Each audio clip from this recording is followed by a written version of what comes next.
It's not really working. It's not? Oh. Keep talking into it though. Oh. Hello, yes. You need to be you need to be really close, like this close into it. Oh, okay. Keep talking. Yes, here, and we're broadcasting here from this amazing studio here, and out on the internet. Hello, everyone. Are you there? Hello. Can you come in here and do checks? Oh, I sure can. Yeah, come on in. Do we have 5 mics? No, we don't have 5 mics. We have 3, and then we can maybe get a 4th to work, but we got. Okay. I can just sit this one out if you want to have. All right. Yeah, I guess. We only got 4 seats. Yeah, I thought we were gonna have 4 in frame. Right. Yeah, I thought we were gonna have 5 That's mics cool, this man. week. No, we don't. Sorry. Because that's what I was told last week. So there were gonna be an additional 2. So where are you gonna sit? Yeah, Nick, whatever happened with that extra mic? Well, we're okay with 3. We're okay with 3. Yeah, but I need one. Oh, too. yeah. And ideally, we were gonna have one for Josh. Yeah, because I was told we'd have 2 Yeah, additionals sorry. this week. We don't have them. Okay. So pick your seats where you're gonna sit. Well, it's Well, shit, Josh, I hate that you had to come all the way down, man. John, where you want to sit? I can sit here. Okay, sit next to Yeah, so you got your frame right there. Of reference of where you. And he said to speak very close to the mic, almost like your Okay, I guess you lips guys will touching share the mic. one. Yeah. Yeah. And Should this be indifferent? We could, or we could share it one. It's okay, Jamie. No, it would be a very difficult conversation for us to have. Don't worry. You know, it's like We don't happen to have. Can we grab like one of those? It's I'll like let you talk to Nick it's on like this. sharing a Hey, Nick. shofar. So I think we'll do maybe in the first. Or actually, yeah. Never mind. Can you just hand me that seat and I'll be over here? Never mind. I was trying to get an extra seat, but I guess this one's fine. I'll just move it over here. All right. Well, you know that's the camera right there, right? Oh, it is okay. That's Then I'll why I sit feel here. like this is a little too many people right now for like what we had, because I thought it was just gonna be you and Sid, so we didn't move. If I'd have known, we'd have moved all that equipment over there. Okay. Yeah. So, you can see yourself right there. You know you're way off camera. All right. So if you guys want to shift around a little bit, just please be very wary. There's We can just kind of shift that direction a little. You know bit. what? Yeah, but How just be careful when you're moving the legs around that you're not cramming them onto any pedals. Yeah, we've got a lot of Yeah. pedals, and right below you, Sid, right Okay, below your okay, chair okay. too. You know what? I'll just turn to you guys. That's Yeah. all. Yeah, but I need to move Yeah. this way. If you can move If over. you see the camera right there, Yeah. I need to go this direction. So, All right. Oh, John so- should So, yeah, scoot I his need chair to over a little And bit. look So below and make sure, because there's a pedal right there. We don't want to hurt any equipment. Then is it possible for you to move over Yeah. just a little? You gotta smash underneath the leg of that chair. Right there. Careful. Sorry. That's okay. It's just my left one. It's okay. My right one's the worst one. All right. Yeah. Settle yourselves. All right. All right, and do we need to check? Everything should be good. Yeah, you might even be live right now. So feel free to. I think that this is not recording. All right. So let's do record, start, and you guys are recording, and I'll see you in 2022. Whenever you're looking up. All right, folks, live from the murder capital of the world. This is Talk Hard Chicago, and we're here with a very special guest. Very excited to have him on the show. Sid Yiddish is here. How are you, Sid? I'm great this afternoon. Jamie, how are you? I am fantastic. It's really exciting to have you here. I think without a doubt we can say that you are one of a kind, and we've never had a guest like you on the show, and probably won't ever again. Well, that's good to hear. Yeah, absolutely. I am psyched to have you here. And Sid, we've got with us a couple of members of your orchestra, and we have here. Wait, let's see here. It was. I'm trying to pull up the names I that can. I have here. Yeah, you just introduce them. Yeah. Okay. So this is Chad Chambers on percussion or recorders. We have Rubber Glove, kitchen utensils. I love it. And also slide whistles. Okay, and- so we've got slide whistles and it's percussion, but it looks like a lot of common household kitchen items that he'll be playing percussion with. Yes, yes. And of course, on violin, we have the most prestigious Yitn Mitn Fidl. Yitn Mitn Fidl. All right, fantastic. You say it like with a goyish tone. It's Yitn Mitn Fidl. that's right. Yitn Mitn Fidl. You gotta say. Aye, all right. Anyway, I'm not gonna hang you for it. Awesome. Well, thank you for not hanging me, because you've already done enough to me, Sid. yes, I am. Sid and I just recently we filmed the Flabby Hoffman movie together, and you're one of the bigger stars of the film. You're in a lot of the main scenes of the movie. Is that correct? Yes, I am. Sure. And how would you describe the film? Because I'm only in a couple of scenes, and I didn't get a chance to read the whole script. I kind of want to be surprised when I see Well, the final cut. It's, I think it would be something like a Spinal Tap. That's the best way to describe Sure. it. So it's following the Flabby Hoffman trio. Flabby Hoffman is the leader of the band, and it's following him and his band around. Right, except it's sort of like a society that, they try to get to the top. In other words, they're trying to get to the top, and everybody else is out to make them, give them kind of put them through living hell. Right, yeah, absolutely. And I'm one of the characters that tries to put them through a little bit of living hell. And I then, certainly gave it to you. And you did. You gave it all to me. It was a terrifying experience. I think my favorite part of it was because you, not to give too much away, but you basically shoved my head into your crotch during the film. And while that's going on, right beforehand, I remember you came in because you have one line right there before you stand up and just grab me by the shoulders and shove my face into your crotch. And I remember you were breathing pretty heavy going in, and I was like, oh, what's going to happen here? This guy's. And it wasn't like you were out of breath. You were breathing heavy like a pervert when they call the phone, like somebody that calls you to make a dirty phone call. And I was like, oh, man, this is going to be uncomfortable. It was fine, and I'm excited to see how it turns out in the film. But what was that experience like for you, Sid? Well, it was kind of like it was like making a porn movie. It was like 'cause I was standing like in front of 10 guys, It was like being in one of those smoky rooms, It was like, all right, baby, now you got to produce. So that's kind of where it was at, and I was really nervous because I didn't want to hurt you. Yeah, and you were a little bit rough, but you didn't hurt me. But I remember it was really nice because you apologized profusely in case you did, and I appreciated that. Well, I was I like, almost thought I broke your neck. That's what I was afraid of. oh, jeez. Talk Talk about getting into a role. Well, that's what she said. But I grabbed your neck, and the way I grabbed your neck was just I felt it was so hard, and I was afraid I was going to break it. Obviously, I broke your glasses, but Right, yeah. Those luckily were just prop glasses that I brought that I thought would be fun for the character, so I don't need glasses. If they were my real glasses, I'd have been in some trouble. But since they were just cheap prop glasses, it was fine. Now, Sid, tell me about what it is that you are wearing. Okay. Well, let's start with the top, I guess. I'll go to the top, and then the middle, and then the end, I suppose. The top, it's a black hat with pious curls, so you can see the curls right here. Right, as if you were as a Hasidic Jew might wear. Right. I used to wear a yarmulke for the costume. Actually, I got this hat from the Ludacris video that I did. That's right, and I want to talk about that as soon as we finish talking about your outfit. I definitely want to talk about you being in a Ludacris video. Leather eye mask I got in Denmark at a sex shop that was closing while I was This on mask tour. is- When I was on tour, It's from a sex shop in Denmark. that's right. And this is what they call like a kittel. A kittel. I'll spell it. It's Kittel. It's a white shirt that usually you get married in the same shirt and you get buried in the same shirt. I got my first kittel from a now ex-girlfriend, so I figured, what was I going to do with it? I figured I'd get buried on stage, right? Sure, yeah, okay. So I'm sorry. And these are seats, which are you wear these. It's religious.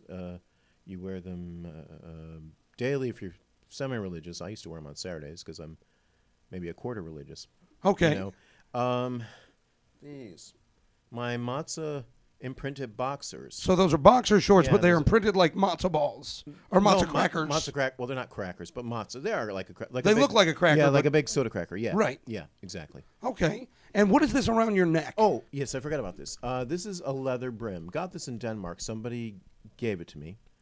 Okay. And I've just worn it ever since. I've worn it for almost I guess it's 4 years now. 4 years. I've had the mask and these two things for 4 years. Okay. And when you walk out in public dressed as Sid Yiddish here with all of this And this there's also getup- this. Oh, and also, yeah, you've got Yeah. that. It's a Shofar. shofar. Yeah. And that's a horn That's right. that you're going to be using for some of your performance stuff, because you're going to do a couple of what would you call them? Performance pieces, songs. We're going to do compositions. Compositions. I'm going to conduct my two members by using physical gestures. Okay, that they fantastic. understand. All right, great. So we'll hear this on the podcast. You guys that are watching us on Giggity.tv, which is happening every Sunday here, the Sunday sessions with the Rebellion Network. All of the podcasts on the network, we actually record them on Sundays. And so if you're tuning in on a Sunday, if you're tuning in right now, obviously you're hearing me now. But if you're listening to the podcast, just know that on Sundays you can tune in basically from 11 a.m. until the early evening and see the live recordings of all the podcasts. So you can see Sid and a couple members here of his orchestra here with all of the getup that I'm describing. Now, you were in a Ludacris video. What was the song? Jingling. Jingling. Jingling. All right. And what did you do in the video? I played a Hasidic rabbi barbecuing in the bathroom of Ludacris's mansion. Okay, awesome. And how did this even happen? How did you get selected for this? I had applied through Craigslist, and I had applied for a Carl Thomas video, actually R&B guy. Okay. And 3 days before the shoot, I got this email saying, "Do you still have the beard? Do you want to come to Atlanta and film this film? We've got the perfect great part for you." And I said, "Well, are you gonna fly me there, or are you gonna put me up over?" "No, we're not." And then I said, "No." Right. And then I said, "Okay, I'm gonna decide to try to find a way to get there." One of the record labels I'm on got me there, and Wow. And then they told me, and they bought the costume for me because for that I wore black suspenders and white shirt and pants and the hat. They told me they were going out to buy the outfit, but I brought my seats with me, and I'd say 80% of the filmmakers on the staff were Jewish. The one guy, wow. one guy I was working with specifically, he's like, "Wow, you really look the part," you know. You know. That's So- great. Now, how did Sid Yiddish become born? You started off as a journalist and a poet? Yeah. Okay, and what type of journalism were you doing, Sid? It was weekly, kind of like a week. I was writing for weeklies, mostly weeklies and monthlies. Weeklies and monthlies now, magazines or Newspapers and magazines. At that newspapers and time. magazines. What can you recall any of the publications that you were published in? Oh yes, the Displains Journal was The one. Displains Journal. Okay. And I wrote for the Maywood Star Sentinel. Maywood was one of my favorite towns because there's always something happening every week. There was either somebody getting knocked over the head with a baseball bat, or Oh, wow. there was gang related stuff had just started. Drive-by shootings had just started in the early '90s. It's the truth. It's the truth, Yitn.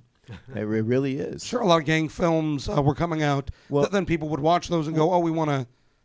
No, we're this talking about happen? drive-bys. We're talking about drive-bys. Drive-bys had just started in the early '90s. Oh, that was when those were first becoming a thing that gangs would do Yeah. to battle each other. Yeah. And Maywood, so is Maywood just? It's a bad town, a bad neighborhood. In Yeah, general? but it was exciting for me. Sure.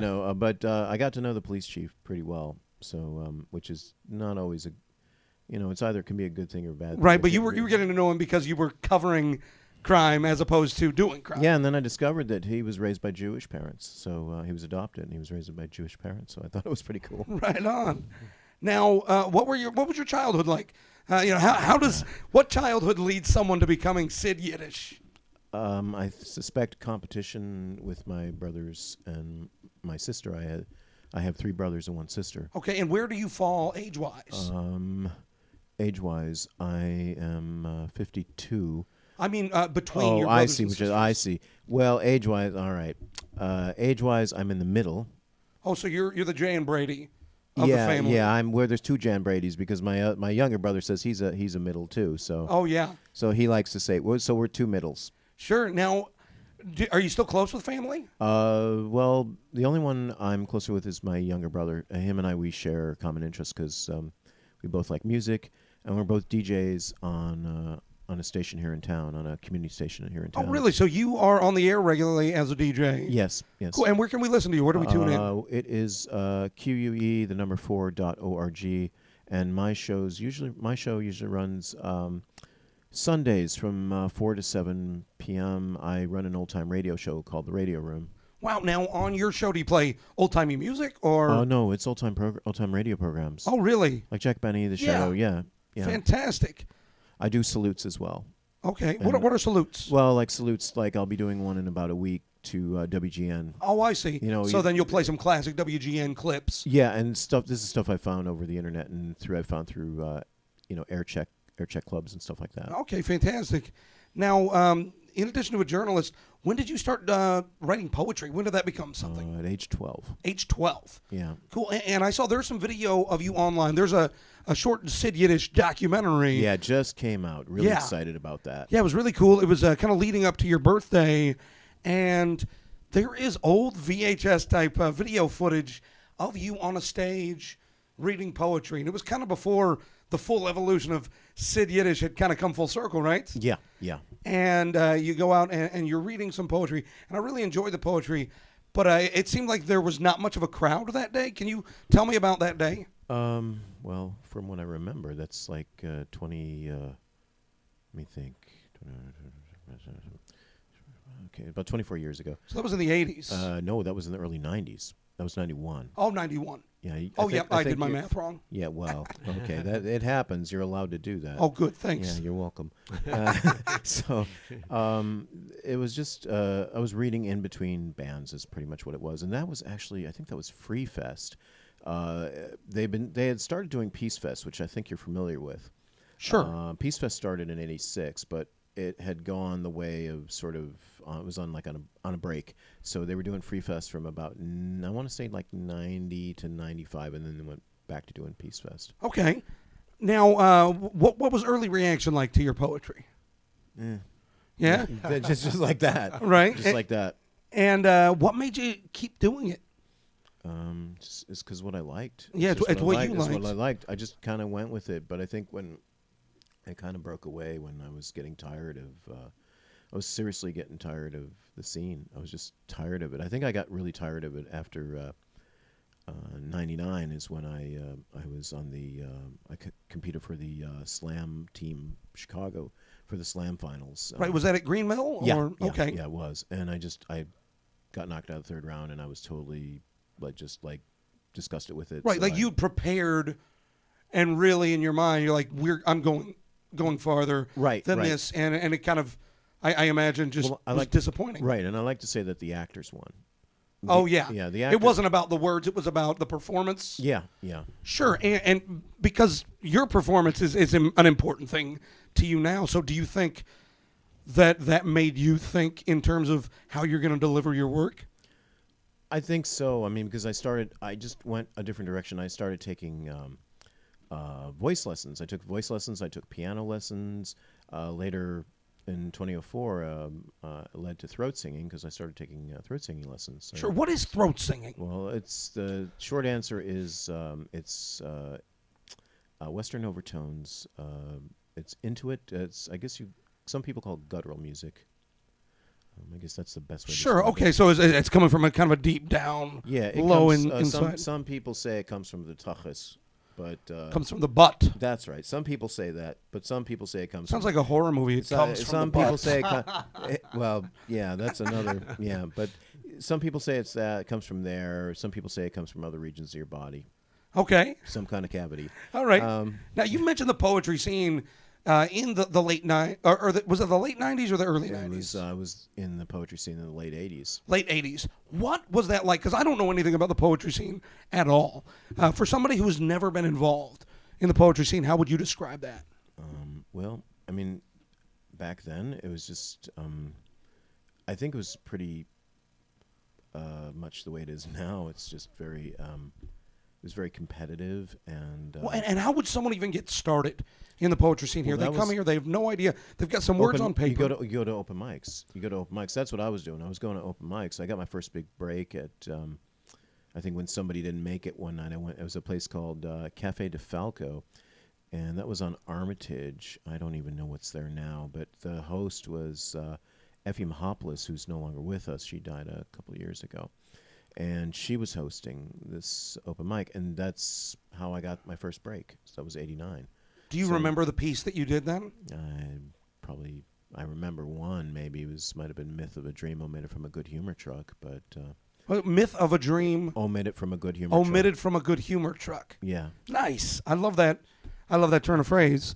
Very cool. Now we are going to do a couple of songs here in studio, or compositions. I'm sorry. Yeah, it's all right. Yeah, I'm trying to get things. I think it's that neck injury I gave you. Yeah, that might be it.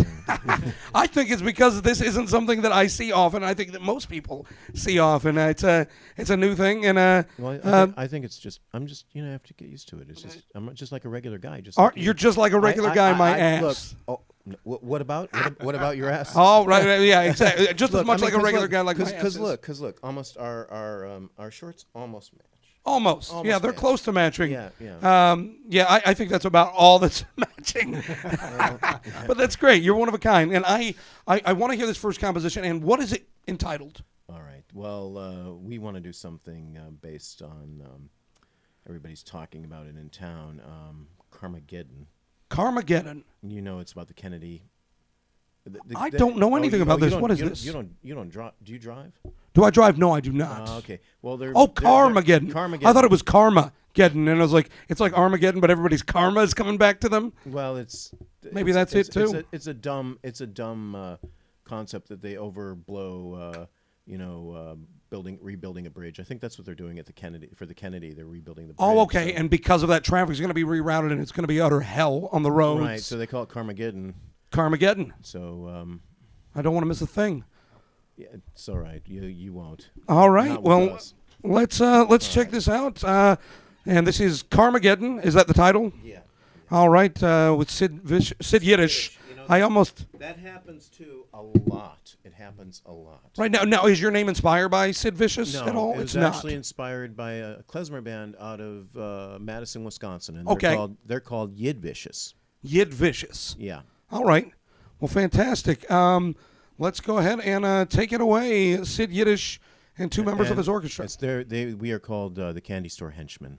Sid Yiddish and the Candy Store Henchmen. This is Carmageddon. All right, you guys ready? Everyone, let's do. Okay, 1, 2, 3.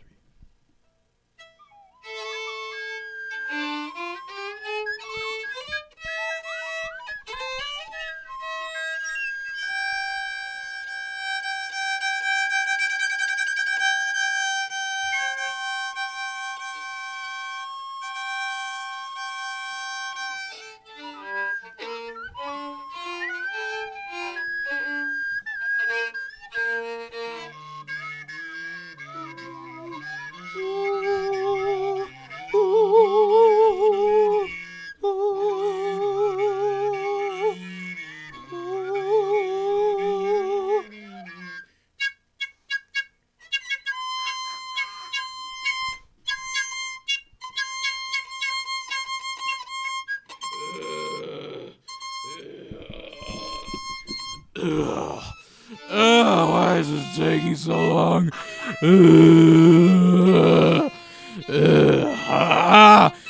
God, the light's green. Why don't you go?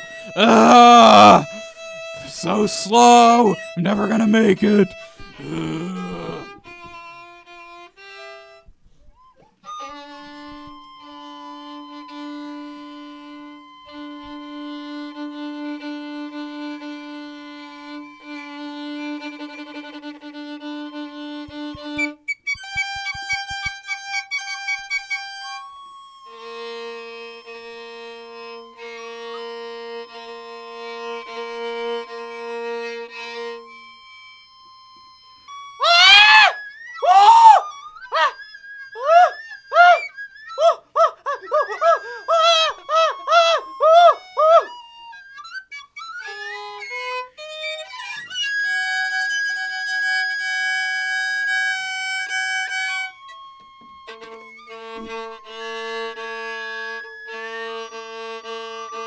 Dial, dial, dial. Dial, dial, dial. Dial, dial, dial. Dial, dial, dial. All right, Carmageddon. That was Sid Yiddish and the Candy Store Henchmen. Candy Store Henchmen. Wow, that was one of the most interesting things I've ever seen, and I felt like I would feel, I think, if I'm stuck in just mind-numbing traffic. I'm certain Yitn would make you feel that after you hear him scream. Oh, yeah, absolutely. Oh, man, that was a lot of fun. Now, it's time for us to take a very brief break. But I do want to say that we're going to be coming back. Stay tuned. We're going to talk about Sid Yiddish on America's Got Talent. And we are also going to talk to the members of the Candy Store Henchmen that are here about their experience working with Sid and what makes them want to take part of their life and create this art that is one of the most unique things that I've ever experienced. So thanks so much for being with us, Sid Yiddish, and a couple of members here of the Candy Store Henchmen, Chad Chambers on percussion, and Yitn Mitn Fidl. I got it close, but not exactly right. We'll be talking right after the break, and we're going to take just a moment. Cool. So we're going to take just a couple minutes. We're going to run the AC, cool it down a little bit. Okay. So if you guys want to hang out, or you can get up and move around if you need to, whatever you want to do. All right. I want to remind you that you need to move in closer. You know. Right, yeah, I keep seeing it there. This But- is trying to made give the us whole the thing next worth it. This is amazing. This is an amazing thing that is happening right now. Right? Thank you. love it. Yes, Hell this is yeah. an amazing thing that is happening right now. Now, this is great. This is amazing. Yeah. We're gonna move your microphone a bit, a little bit. Okay. Because Okay. you were really going there at the end. I could finally hear your voice, but you're talking like sideways into it. And Okay. That's fine. I want to keep you and Jamie looking at each other. Take a break. But we need you to talk right into the microphone. Okay. Okay. Jamie, So it wasn't loud enough.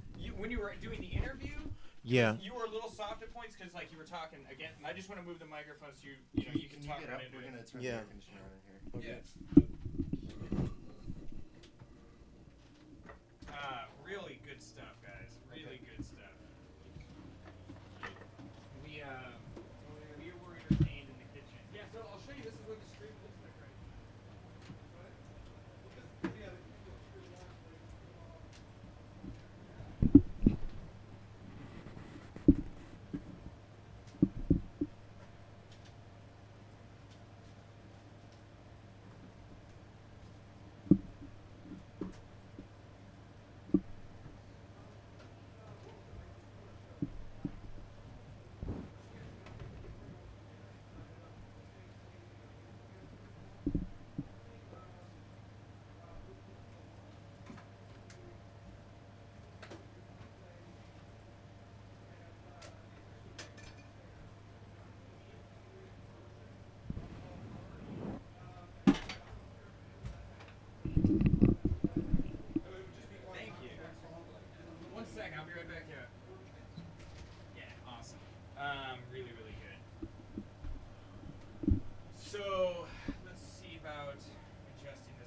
So I'm Sid. You're Jamie. Okay, let's bring you in just a little bit. Bring you in a little bit more. Let's tighten them up just a little bit. Come in just one more scooch. Checking mic levels 2. 3, check. Everything seems to be good still, yes? Microphone on. Microphone is on. Check. This is a hot mic right here. Hot mess. Okay. This has been what happens during the commercial breaks at TRN. Like this way? Yeah, like way left. No, like this chair left. Oh, this? Yeah. Move it over left more. More? Yeah, right there. Okay, I don't want him cut out too much. Yeah, I know. Because I know he's going to sit like this. You know? Yeah, I got you. Yeah. Yeah, but there's just, you know how there's like Jamie's butt is right here. Make sure. You may even want to come in a little bit more than 2. Yeah. Yeah, you don't want to try to push. Yeah, I the know, but edges. you can extend the space more. No. I think we're fine. I don't want to go too far off on each side. All right. So you guys got in front of that both times. All right, guys. Okay, great. Awesome. So we've reconfigured the space a bit.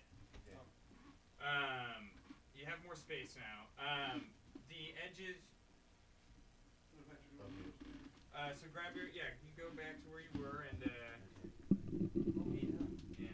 you good? It's on the Are we in the same Is order? this your Or? DVDs? No, No. not our. It must be somebody else's. I was just making sure. I didn't know. I didn't know either, but I'm assuming we'll get a copy to take with us today. Yes, this is archived. It'll be available 5 minutes after this stream is over. Oh, great. Okay, so Cool. So we'll send you Alright. that link. Yeah, and so this needs to be like right up in Taka's. how about I shove myself right up on top? Jamie's mic is on this chair. Is he supposed to be here now? Or? No. Jamie, you're gonna sit where you were, so you're taking your seat there in the So you middle. guys will be Okay. pretty tight in there. But That's you'd what like to she take this said. microphone So off. you want to, or wait, that one's mine, I think, and then this one. That way they can play their instruments and Gotcha. not Yes. have to use their hands. It's totally fine. Okay. It's a little tight, but yes, you should be able to. I don't know if okay.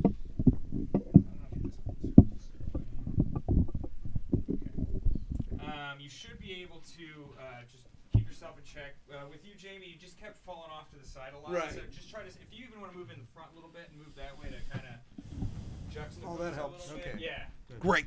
Does that feel nice to you guys? You Yeah, just that- look like you're yeah, playing that's like good. some kind of improv game right now. We're all in a cabin. Oh, we're gonna put. Right. I'm gonna put him on my. I'm gonna put him on my band. Looks perfect. All right, there we go. Uh oh. Yeah, Okay, cool. Everything's square, guys. Have fun. We'll see you Okay. in a little bit. We'll see you in a bit. Cool. And we're gonna go back and let me give them a countdown, just so that when they're editing the podcast, they can have that. And 3, 2, 1. All right, ladies and gentlemen, we're live here with Talk Hard, the podcast here live from the murder capital of the world, Talk Hard Chicago. And I'm with Sid Yiddish and a couple of members of the Candy Store Henchmen, Chad Chambers and Yitn Mitn Fidl.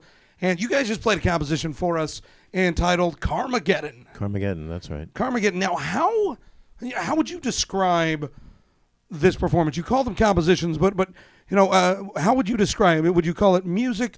Would you call it chaos?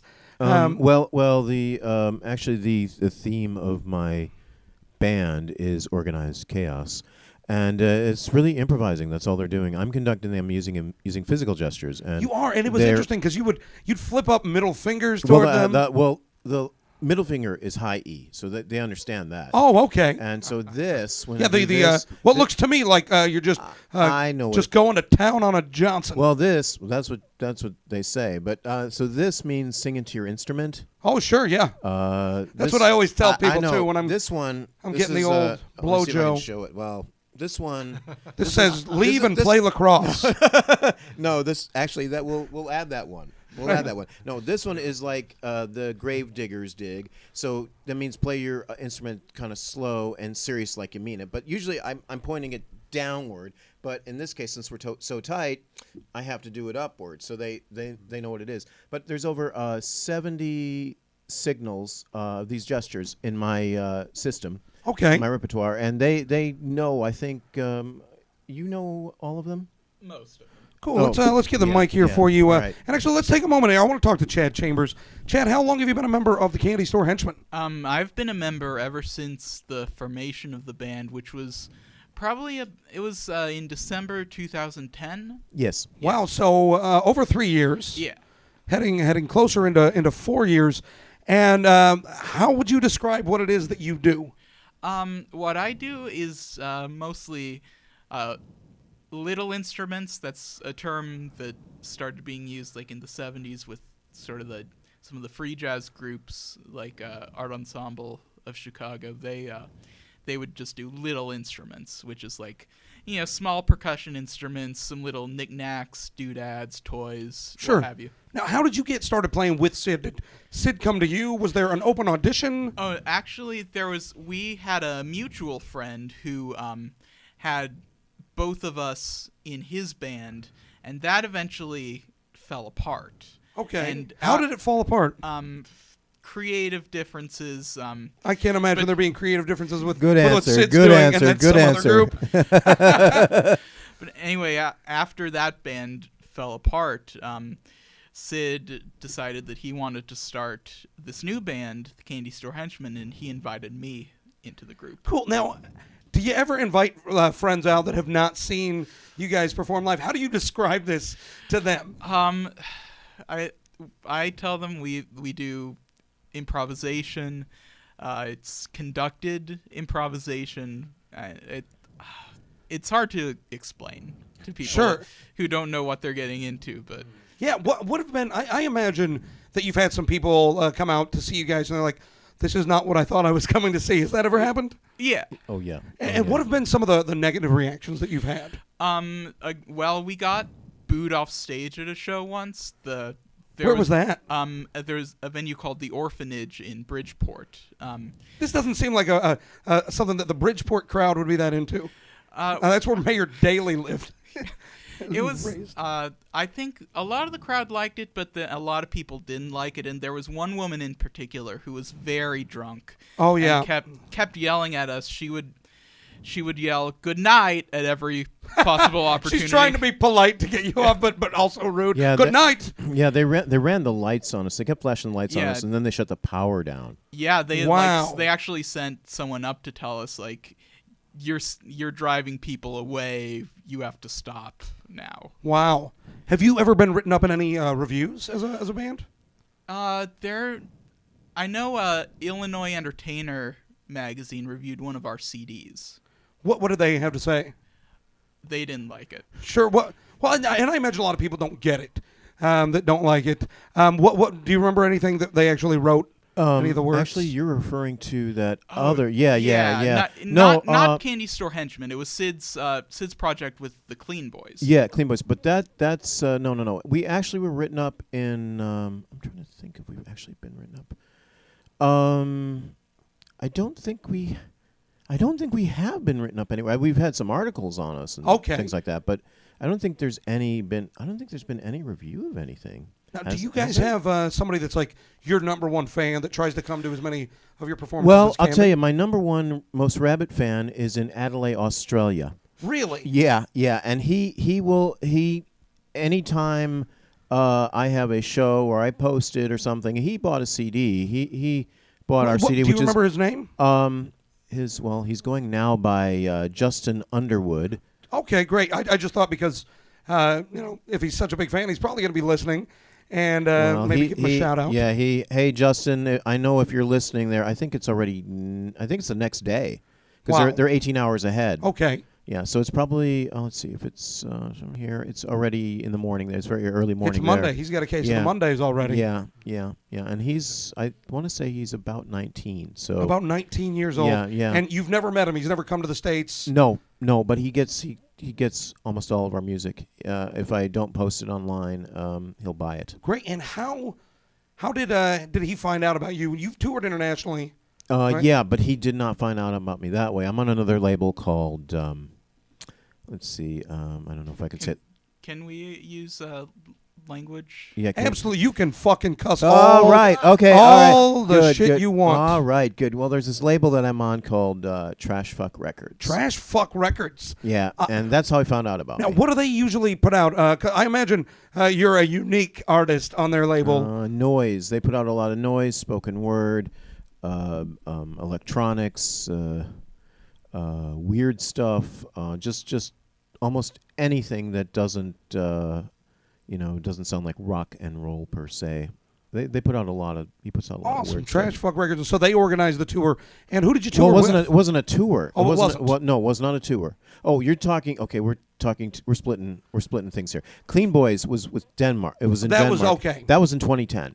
That was in 2010. And that was not with Trash fuck. No, definitely not. Okay. All right, great. Now, I want to talk to you here, Mr. I'm going to say it wrong. It's Yitn Mitn Fidl. That's Yes. right. Yes. Now, how long have you been a member of the Candy Store Henchmen? I don't know, 3 years maybe. 3 years. You were at the. More or you less were at, from the beginning. Yeah. You were there too. Yeah. Now, what do you do when you're not with the Candy Store Henchmen? Do you Well, have a day actually, job? I'm retired now. You're retired, and Yeah. this is how you're spending your used- golden years. I love it. What did you do for a career before you retired? I had a career, lifelong career as a low-paid clerical worker. Oh, as a clerical worker, and now you get to rage out. That's where we met. We actually met. Yes, we met at both, this place called Inmates the. at the same at the company. place called the Island. The At Island. the The Island. It was Island. just called the Island. Yes. Do you have a day job still, Sid? No, I don't. My day job is I'm a grad student right now. Oh, you are. What are you studying? Interdisciplinary media and arts at Columbia. At Columbia, okay. Yeah, I'm starting my thesis here. All right. Oh man, I would love to see some of your grad project. Did you just start? You're at the end if you're starting your Yeah, thesis. it'll be September when I start. I'm already formulating ideas. All right. And what's your thesis on? You don't know yet? I have about 5 ideas, but the one that they keep pushing on me is the one I don't want to do. So What's that one? Well, I was going to invent a new language and then publish a dictionary, which I think in some ways you're well on your way. still might do. Yeah, I still might do. Oh wow. Well, your gestures is a language. Yeah, you could talk about the hand gestures as sort of a musical language. Yeah, why Kind not? of your odd version of, instead of American Sign Language, you've got Sid Yiddish Sign Yeah. Language happening there. Well, yeah. I'm thinking about doing that. That's kind of I'm sort of strutting towards it, but I'm still trying to decompress from last semester and the year because it's been a really fruitful, struggling, challenging year for me. Yeah. What is your romantic life like, Sid? Everybody wants to know. I'm available.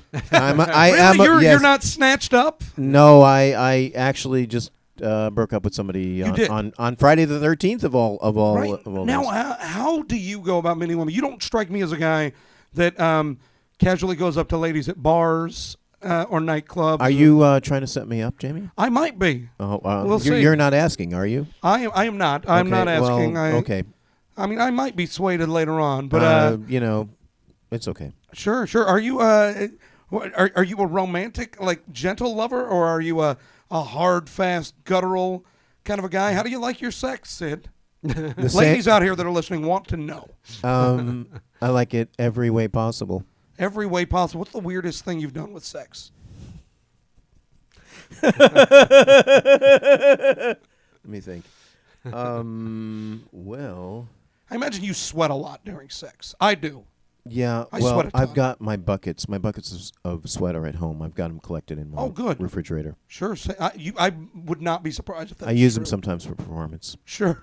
Oh, God, that's You know. terrifying. That's fucking scary, dude. It is. I'm feeling terrified about that. thought. Oh, man. No more scary than most people. I think the weirdest place was the inside of a train trestle when the train was rolling over. Oh, wow. It makes me think of that Lost Boys scene, but on a whole new level, where they're hanging from the bridge where the train's going over. We were hanging for sure. Uh-oh. That was fun. Nice. Were you giving her hand signals, to... I don't know what you wanted her to do. Well, she knew what to do. It's kind of like the orchestra. They know what to do. Oh, yeah, absolutely. Yeah. Now, I want to talk a little bit about America's Got Talent, because you were on America's Got Talent. You weren't one of the season-long contestants. You were someone that they kind of brought out in the reels of people that they were not interested in at all. Right. Right. And you went out and you did, well, in the reel that I saw, you were in front of some of the judges, and you did a little bit of singing, and it showed them Xing you out fast. Now, I know there's editing involved, certainly. Oh yeah. I mean, that's what they do. They make you look. They try to make you look crazy. Right, yeah, that's the design. And I Yeah. know that happens for a lot of people that absolutely are not crazy. My friend Ken Barnard, he is a fantastic stand-up. He's out in Los Angeles, and he was in the Last Comic Standing, like the reel of the crazies that they had. And he has a bit, and I don't even remember the setup, but he ends up doing like a cawing like a bird, like caw, just with giant gestures. And it's a hilarious bit. I've seen it kill on stage, but they just edited it in real quick with him just crazily doing that, and he looks like Yeah. he's nuts. Yeah. So what was the real experience? What did we not see? How did this thing go for you? Well, I'll tell you, the first time I was on was 2011, and I'll tell you something funny that happened between Piers Morgan and Howie Mandel. Oh, yeah. I was throat singing. That was I did this composition called Michael Board Weasel Squeezer. Oh, sure, we all remember that. I'm sure you do. I'm sure. I know these guys. I know these guys do. Absolutely. Well, right when they were doing the One of voting. his classics. Yes, when they were doing the voting, Howie says yes. Really? Yeah. He liked what I did. He really liked. He probably got the concept. Right. You know, he's more the Hollywood type than Sharon Osbourne. I mean, come on. Sharon Osbourne said no. Right. What's her talent? Being Ozzy's wife? Yeah, I think so. All right. Yeah, I'm sure she's. And manager too. Don't Oh, forget that is true. Yeah, I guess she does. She manages him. Yeah. Because Ozzy needs it. Yeah, he doesn't seem like a guy that you want to just say, handle your own affairs, pal. Oh yeah. So you got to give her credit for that. That is true. Okay. Yeah, so I don't give her much credit. You know, I think she probably freaked out because Well, she didn't give you much you know she's credit. Jewish. Oh, yeah. Yeah, and she probably freaked out when she saw me because I was wearing my tallest. You know, too. if you're freaking out Ozzy Osbourne's wife, that is pretty amazing. Well, if because you've ever she lives with him. If you've ever seen, there's on my Facebook page. Have you ever seen the photo with me and Nick Cannon? You see how scared he looks. Yeah. That's real. Really? Yeah, that's real. You terrified Nick Cannon? I did. I absolutely did. He didn't even know what to make of me either. Wow. Now, you came back a second time and you brought... Yeah, but let's get Oh, yeah, tell me you this. asked me. You asked this. So Piers is getting ready to give his answer, and then Howie looks at him and says, "You realize, Piers, if you say no to him, you're going to be saying no. You're going to be saying no to all the Jews in the world." Oh, wow. And they took that out. And then he still said no. Yeah, and he still said no. And the way he said no is he was making fun of me. He did no. Like that, you know. Oh, wow. And then you guys came back.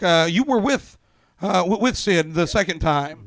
And tell me about this one. All right, so I brought the candy store Henchmen to this one, and I had a feeling we were going to be doomed anyway. Now we had Howard Stern to worry about. I mean, I didn't worry about it so much because I had all my guys with me, and Yeah. the first time I was a bit more vulnerable. The second time, not so much. And Howard Stern likes to pick on people when he sees an easy opening. Oh, well, there was Howard, Heidi Klum, Scary Spice, and then Howie Mandel, of course. Well, Howard Stern took one look at me. He said he didn't know what he was looking at. He thought he was hallucinating when I came up on stage. Well, I'll be honest with you. Sometimes, with your stuff, it feels like I'm on drugs without the drugs. Yeah, Sure. thank you. I appreciate that. Absolutely. Yeah, so we were backstage and we were trying to explain to Nick Cannon what we're doing. I said, "You ever hear of John Cage?" He's like, yeah, oh yeah," and we knew he didn't know. Right. So, yes, I'm getting to that point. So of course we got buzzed. I think Howie was the last one to buzz us. I can't even remember what Howie said, but Yeah, Howie was not as kind this time, the second time. Something about it. He was not a fan of the Henchmen. yeah, and it was probably something so insignificant I can't remember. But one of our band members was kind of getting into it with Howard Stern,